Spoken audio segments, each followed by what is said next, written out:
Hello everyone, I'm Alisson Bruno, coordinator of the Cidadania program in the Brazilian Senate. For the past 10 years, I've been helping citizens connect with our legislative process. Today, I want to share with you how artificial intelligence has transformed that connection, making it deeper, faster, and more personal than ever before. Since 2012, our Cidadania portal has offered four main pathways for people to participate in the Senate's work. First, we have legislative ideas where anyone can propose a new law. Second, our legislative workshops provide hands-on sessions where students learn about politics and practice writing, debating, and voting on legislative ideas. And third, we offer interactive events, including public hearings and confirmation hearings, available both online and through our toll-free phone line. And fourth, public consultations allow citizens to vote on bills as they move through the Senate. Each of these tools gives people a clear path to participate, whether they are here in Brasilia or in a small town far from the capital. Every year, the Senate hosts hundreds of interactive events. Citizens can participate by submitting written questions online or by calling our toll-free line, where an assistant types their question in real time. The numbers speak for themselves. Since 2013, we've received over 270,000 questions from more than 95,000 participants. Nearly 20,000 of those questions were read or answered live by senators and authorities. Now let me show you how AI powers each step of this process. Before each hearing, we feed the complete bill text, senator request documents, or nomination files into a free AI system like ChatGPT or Grok. In just seconds, it generates a clear 2 or 3 sentence summary of the main points. Participants see the summary at the top of the event page, so they understand the context immediately and feel confident asking informed questions. Previously, our team had to manually search through past ideas and legislative proposals to find people who might care about a specific topic. Now, AI scans our entire database and helps us pinpoint individuals whose past activity matches the hearing theme. We send personalized email invitations to those people. Because we are inviting only those with genuine interest, the number of questions has increased 4 times, and they are far more focused and thoughtful than before. For large events, human moderators used to sift through hundreds of submissions one by one. Today, AI ranks questions by relevance, clarity, and novelty, while also ensuring a balance of regions and viewpoints. Our moderators then review the topic picks and forward a concise list of the best questions to the senators. This is perhaps our most powerful AI feature. Since 2018, one person on our team had to watch every hearing to note when a question was read or answered. Without AI, indirect mentions of questions could be missed entirely. For direct reads and answers, when a senator announces, "Next question from Maria," for instance, and reads the text, AI recognizes that as a direct answer or mention.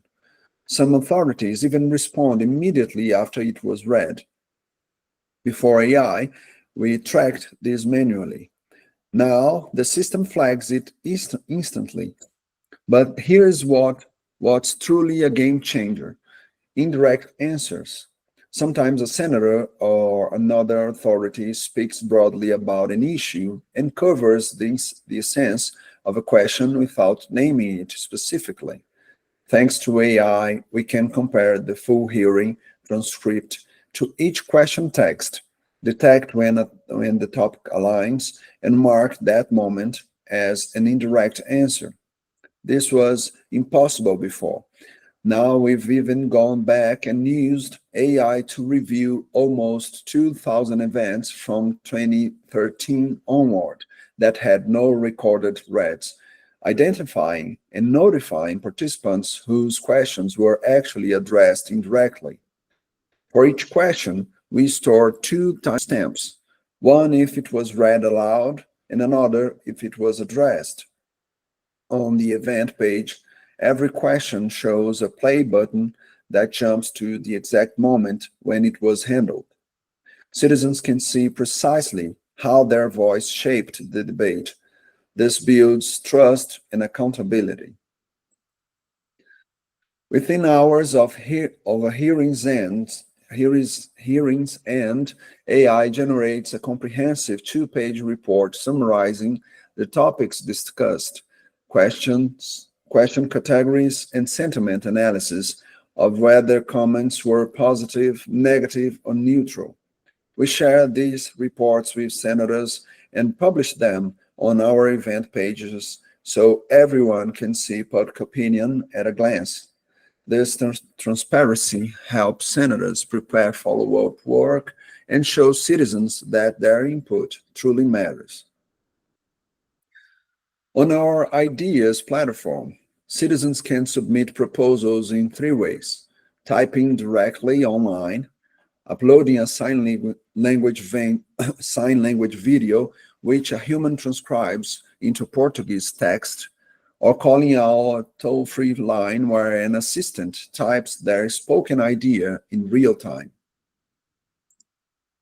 After a quick human check for constitutional compliance, each idea opens for public support. Ideas that collect 20,000 signatures move to a Senate committee for debate, and 38 of these ideas have been transformed into bills by the committee. Other ideas, especially those with fewer supports, may be adopted individually by senators, giving these proposals a valuable second chance. 12 ideas have been adopted through this path. In total, we've received 132,000 ideas. Those ideas received over 11 million supports, and 50 ideas were transformed into bills. AI now helps us search for the most viable ideas based on topic, clarity, and potential impact. This way, we ensure every good idea gets a fair chance, even if it comes from someone who can't rally thousands of supporters right away. So AI isn't replacing our human touch, it's amplifying it. By automating routine tasks, we deliver faster, richer feedback that makes citizens feel truly heard. Thank you for your attention.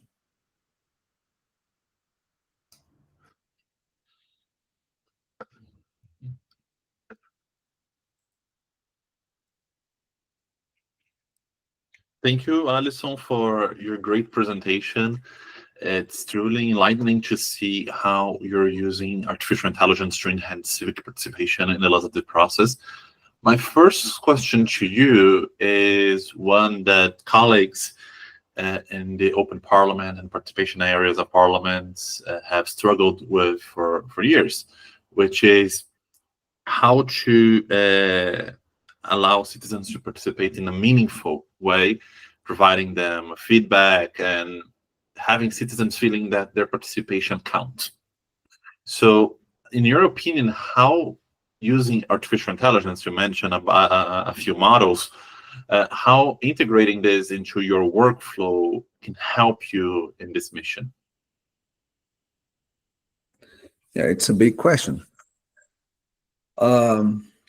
I think we are trying to make citizen participation more meaningful, and especially we are working a lot to give a feedback to participants because we are trying to close the feedback loop, of the feedback gap on the feedback loop. you name it. And I think this is really important because most citizens, when they participate, I think the first feeling is this is not going to work.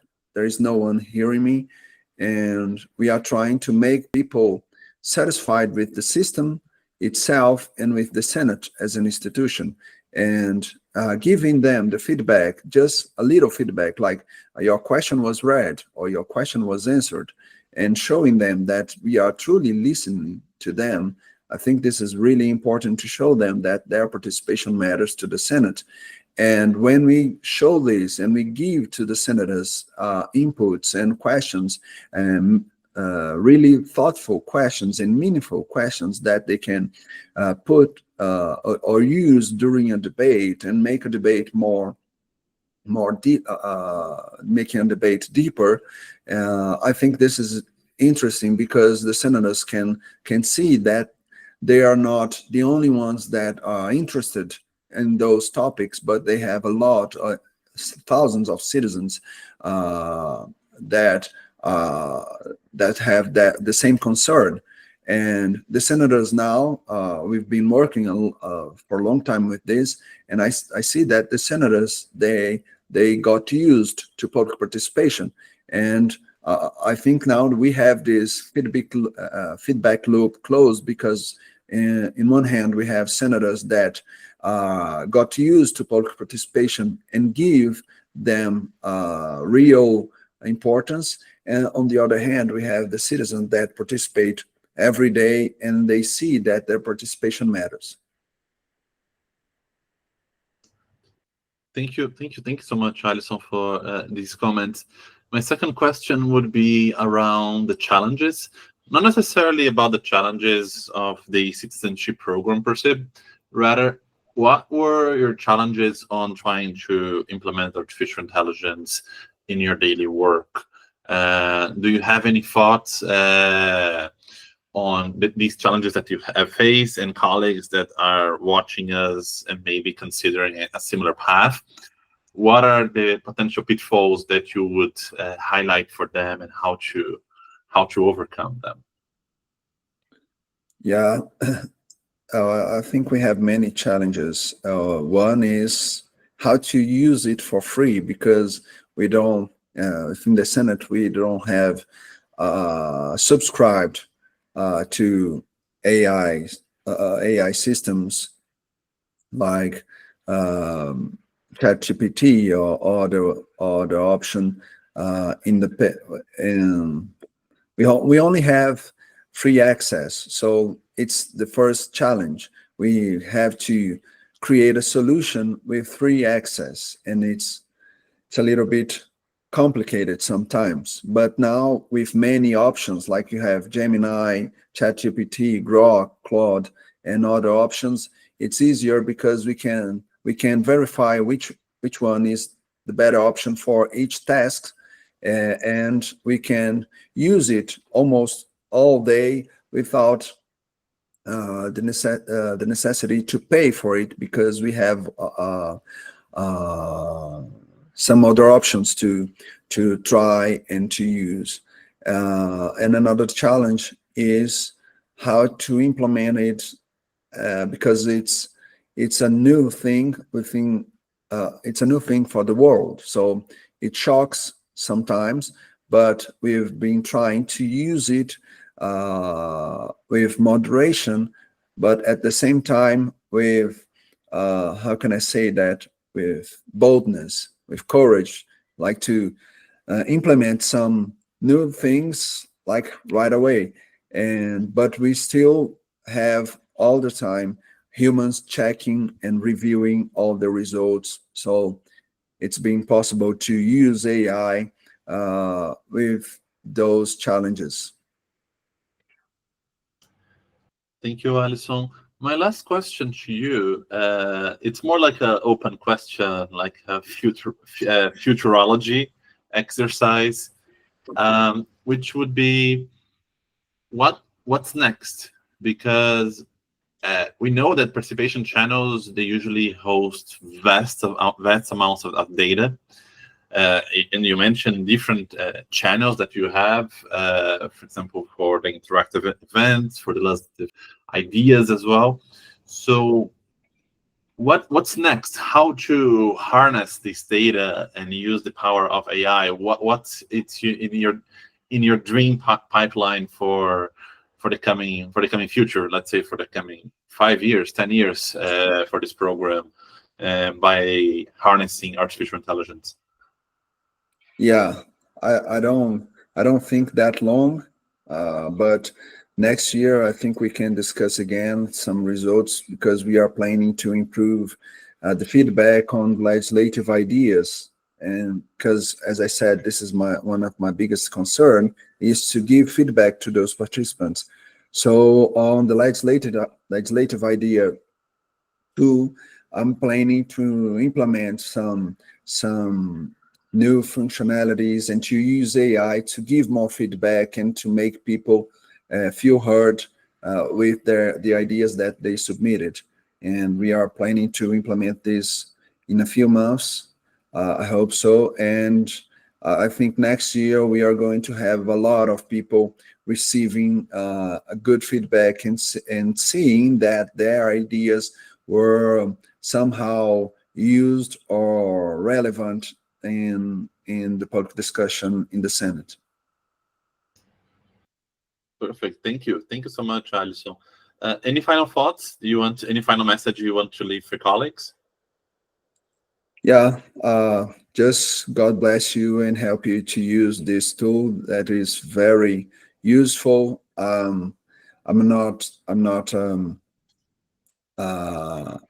know little about technology. I just learned AI just almost 2 years ago. So I'm new on this field, but I see that everyone, even without technical competence, can use this tool and implement new solutions on their fields.